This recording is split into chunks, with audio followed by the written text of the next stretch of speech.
Hi guys, Aussie Coin Hunter. I managed to get out on Saturday, and I think it was it was Christmas Eve, the day of Christmas Eve, and I was on my way to go somewhere, and I saw there's a site I've had my eye on for some time. When I moved into the area where I was, there was quite an old house. People were living in it, a weatherboard house. As I went past, I saw an elderly gentleman mowing the lawn, and I've been to the house a few times and met the lady. Not got to start from the beginning. The old house where it was, eventually what they did is on one side of the land they built a new house, and eventually they knocked down the old house and moved into the new house, which was next door. And I had gone and knocked on the door and did a cold approach, so to speak, and door approach to seek permission. And 2 times that I went, the lady of the house said, "Look, no, we don't want, really, don't feel comfortable anyone being here." So I'd always hoped to catch, because she said my husband's not here, and I always hoped to catch the man of the house around. So I went past him while he was mowing, and I thought, I want to get to this other place. And then I thought, well, I might not have another chance. So I turned around and went back down, pulled in, and he stopped the lawnmower to see who I was. And I have a little door approach, little with photos of items I've found and stuff to show people as I seek permission. And he started looking through that, and he said, "Oh, so do you want to do it now?" And I went, "Yeah, I'll do it now if it's okay. And how long will it take?" And I said, "I'll quickly go over, and I only go for really good signals." And yeah, go for it. He says, if I had a machine, I'd do it myself.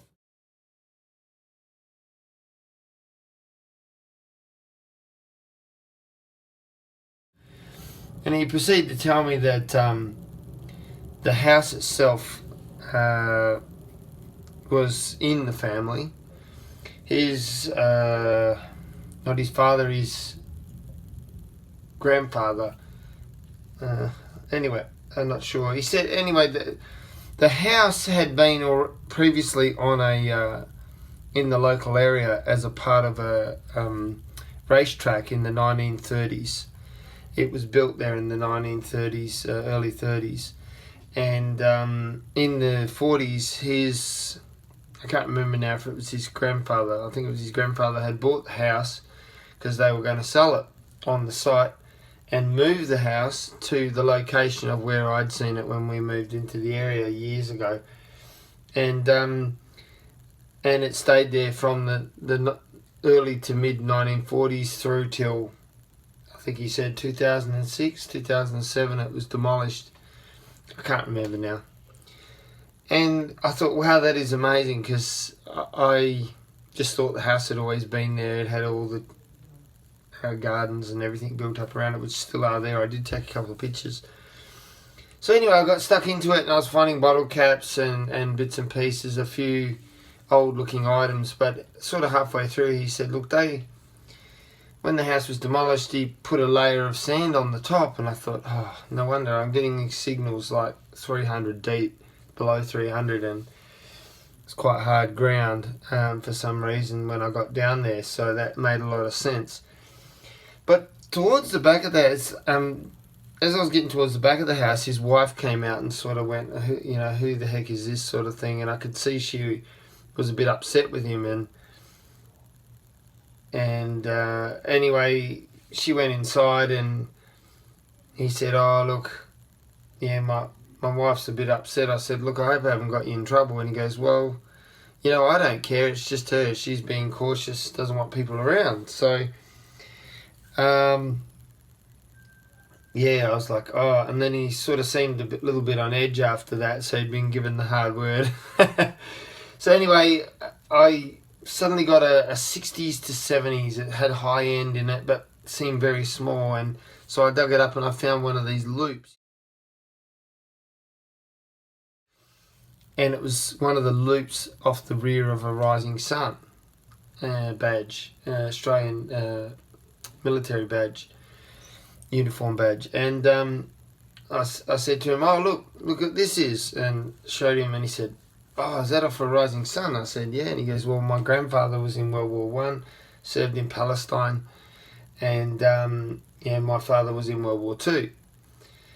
So I said, "Well, if it's here, I'm going to find it." And so I went again, and I got a pretty solid 75, and bang, I pull out this Rising Sun. I wasn't filming because the gentleman was watching me, and I was just talking with him.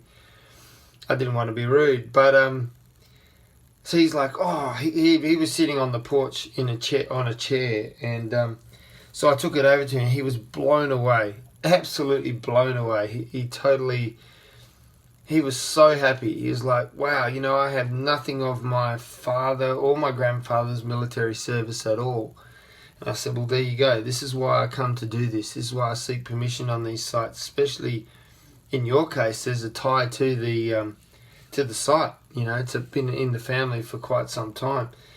And he was wrapped, absolutely wrapped. So he had that and the one side of the loop, and I said, "Oh, I need to take a photo of that." And he goes, "Oh, there you go." And he just stuck it on his shirt. You see the picture, the white is the white of his shirt.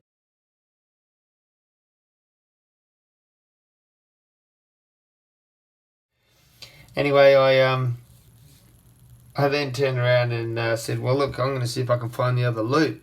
And I went back, patched up the hole, went again, and I got a 60-70 again, and bang, there was the other loop. So I got both loops. I didn't get him in the photo, but didn't do any real filming. I just did a few pictures, which I'm going to interlace into this video here. But I like to keep this as a memory of what happened that day. And I did end up going a bit further down the back, and you see a little wheelbarrow there that I thought was cool. It was one I'd seen at my grandparents' had one similar.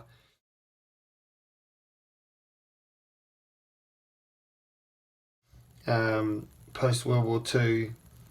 So it was a great experience, but in the end he said, "Look, I think you better wrap it up," because his wife came out again and spoke to him, and she didn't seem impressed, and I could see there was a massive big backyard, and I thought, wow, that would be great to get out back there, but it just seemed like that was the end of it. And I thought, well, I always had this policy, I like to do the right thing and to find something for the owners that has some significance to them.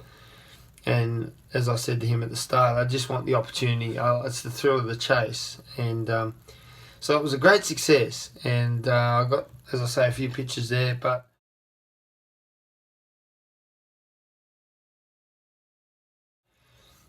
yeah, I left there and I went on, and I went and hit this site that I wanted to hit. There'd been some kind of an event there, so I went there to see if I could get any spendable.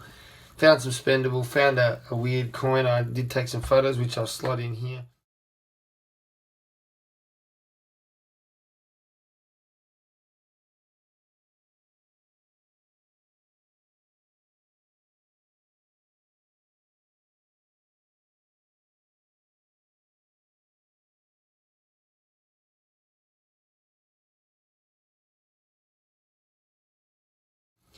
But this is what this channel's about. It's about being a record of my experiences out in the field, and for me to reflect back on it. And I see this as a real success, and the fact that he was so happy, he was really, really happy. He was just blown away.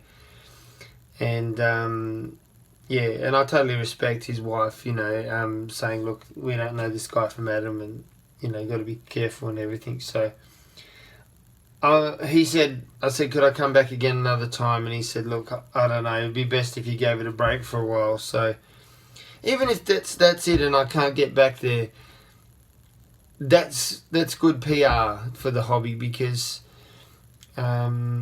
he had that experience right there live while he sat there. So I just wanted to share that with you, and I'll put a few pictures here.